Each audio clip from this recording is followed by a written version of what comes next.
A prominent vascular surgeon by day, double murderer by night. Spencer and Monique Tepe thought they were safe in their Wineland Park home, but a killer was already moving through the shadows. The most chilling part? Their 2 toddlers were left alone inside for hours with the scene. Here is the dark twist in the Tepe homicide case.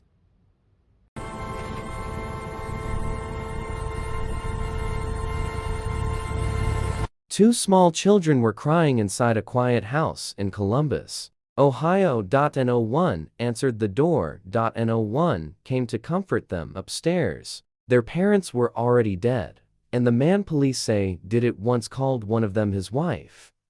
This is not just a murder story. This is a story about betrayal, silence, and children left alone in a house of death. Stay with me, because the details only get darker.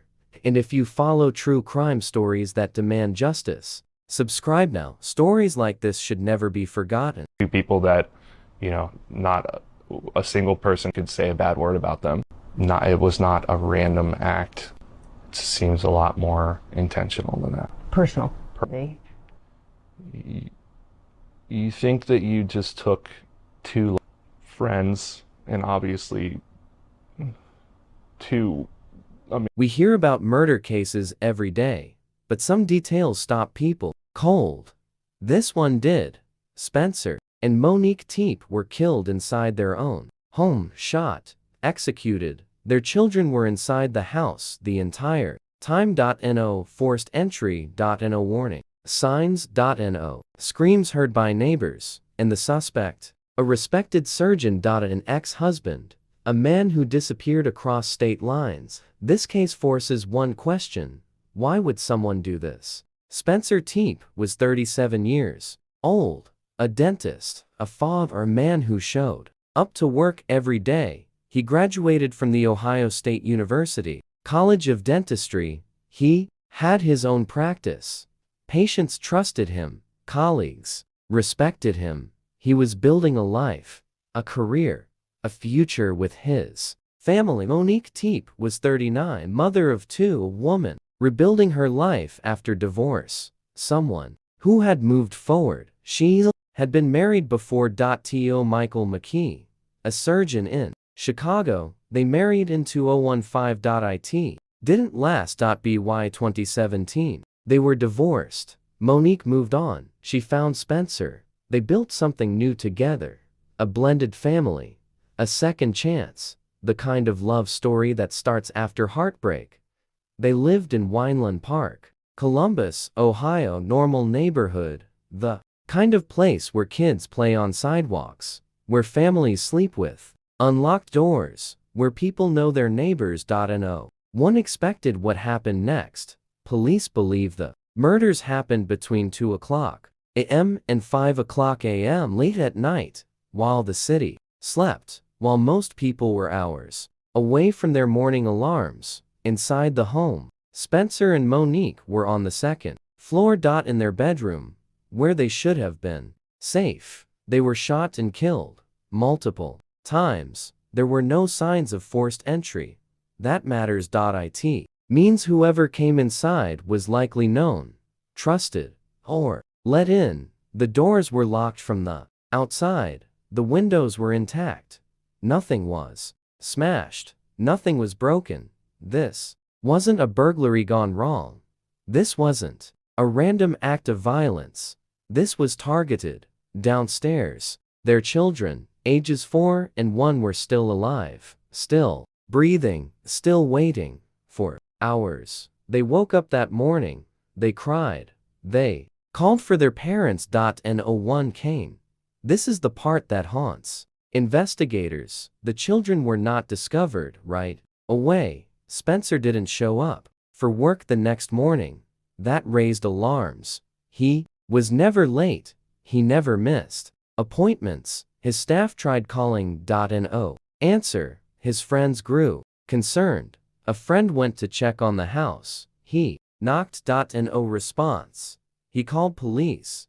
When officers arrived, they heard crying, small voices, children's voices. They forced entry. What they found inside changed everything. Spencer and Monique were upstairs, dead. The children were downstairs, alone, scared, surrounded by the silence of death. The children had been alone in the same house where their parents were murdered for hours, possibly 6 hours or more.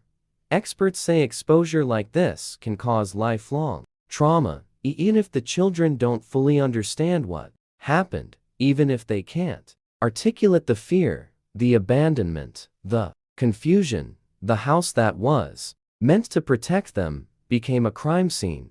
Their home became a nightmare. Police quickly realized something was wrong. No broken door, no broken window, no weapon recovered, no signs of struggle in the main area. This wasn't random. This was personal.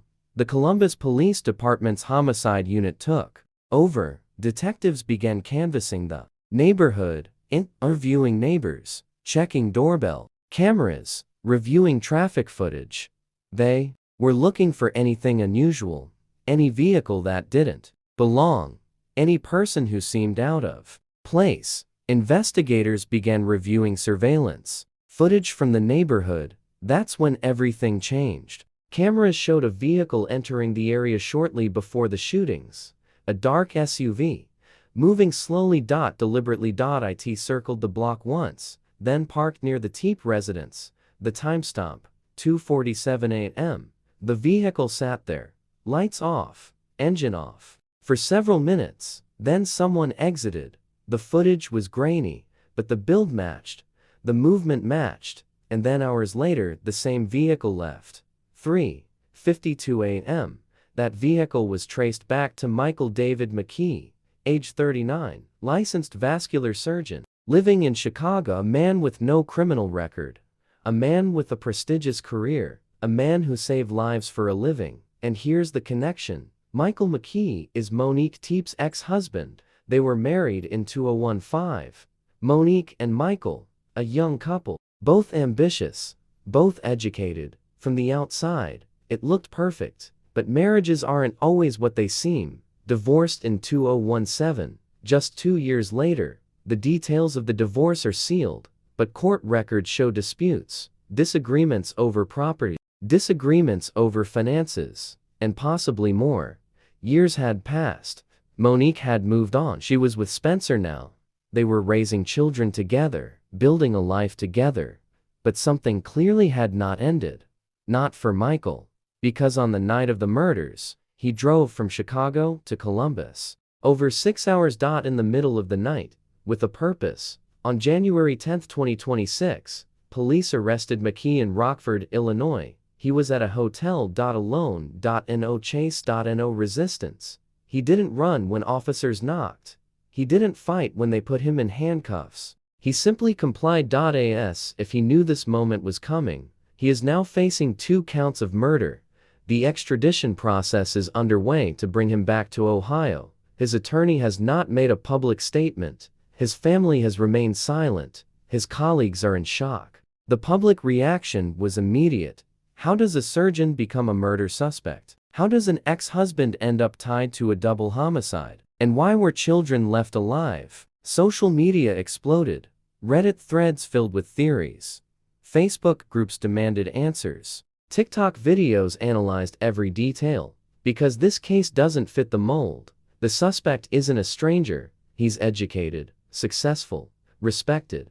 And that terrifies people. Police have not officially confirmed a motive, but patterns matter. No forced interpersonal relationship target victim children spared long drive in the middle of the night. This was not chaos. This was deliberate. This was planned. Investigators are examining custody issues, past conflicts, and digital records, texts, emails, financial activity, phone records, GPS data, credit card transactions. Because motives don't disappear, they hide, and digital footprints reveal everything. Sources close to the investigation say detectives are looking into whether McKee and Monique had recent contact with her. There were threats. Whether Spencer was aware of any danger, whether McKee had been to the house before, whether there were disputes over Monique's new Liffey obsession, jealousy, rage, control.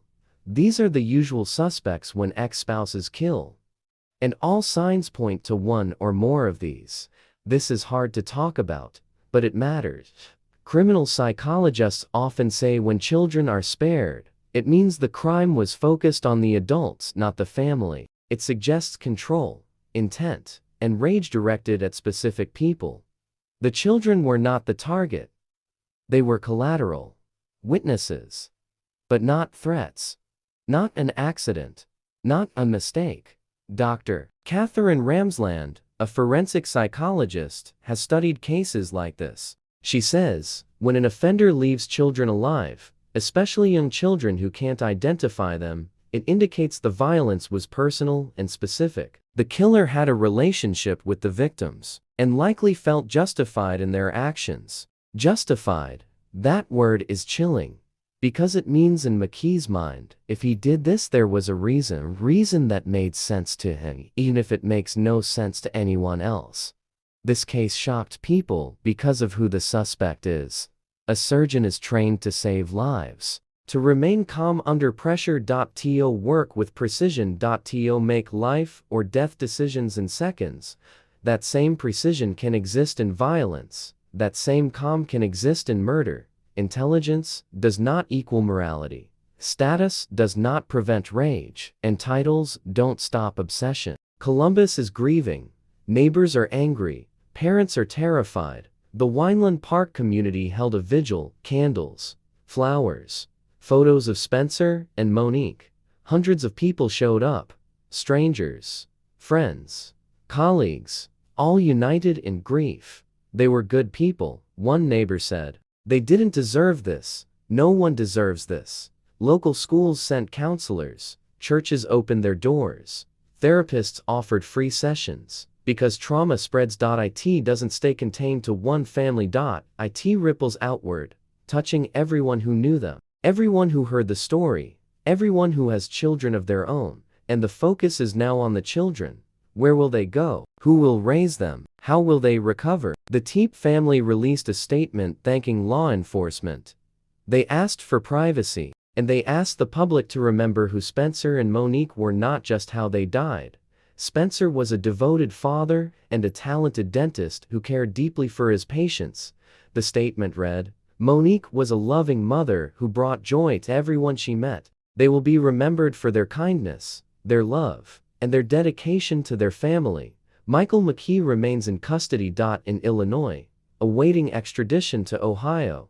His bail hearing has not been scheduled. His defense team has not entered a plea. The investigation is ongoing. Police are still working to determine the exact motive, timeline of events, whether anyone else knew about the plan, how he entered the home, whether he acted alone, what he did immediately after the killings. Prosecutors are building their case. Forensic evidence is being analyzed. Ballistics reports are being prepared. Witness statements are being reviewed. This will take months, maybe years. Justice is not fast, but it is coming.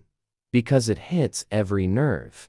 Trust broken, children left behind. Respected professional accused of murder, family erased, and horse the illusion of safety shattered. This case forces us to look at what people hide behind calm faces, behind degrees, behind white coats and professional titles, and how danger doesn't always look dangerous. Sometimes it looks like an ex-husband, a surgeon, a man who once vowed to love and protect. If this story shook you, you're not alone. Subscribe for real stories. Stories that demand attention. Stories that give victims a voice. Like this video. Share it. Keep this case alive. Because silence is how cases fade. And Spencer and Monique deserve justice. 2 children survived. But their lives are forever changed. They will grow up without their parents. They will carry this trauma. They will ask questions that have no good answers. This wasn't just a crime. It was a betrayal. It was the destruction of a family. It was evil disguised as familiarity. And the truth, the full truth, is still coming. Rest in peace, Spencer and Monique Tepe. And may justice speak louder than silence.